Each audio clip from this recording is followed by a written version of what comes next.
حضرت شعیب علی نبینا علیہ السلام اتنا روئے کہ بینائی چلی گئی۔ صاحب رسالہ کشیریہ نے لکھا ہے آنکھوں کی روشنی ظاہری طور پر چلی گئی، اللہ نے پھر آنکھیں عطا کی۔ حضرت شعیب علیہ السلام پھر روئے، آنکھوں کی بینائی چلی گئی، اللہ نے پھر عطا کی۔ پھر روئے کہ آنکھوں کی بینائی چلی گئی، رب کریم نے پھر عطا کی۔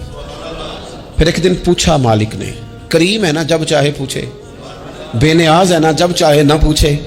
اب پوچھا تیسری دفعہ، کہا اے شعیب اگر تو روتے ہو جنت کے لیے تو جنت آج سے ہی تمہارے نام کی، اور اگر روتے ہو دوزخ سے ڈر کے تو تمہیں آج سے آزاد کیا۔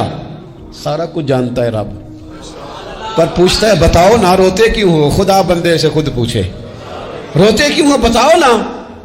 حضرت شعیب پھر رو پڑے، کہنے لگے مالک نہ جنت کی تڑپ نہ دوزخ کا خوف، میں تو تیری ملاقات کے شوق میں روتا ہوں۔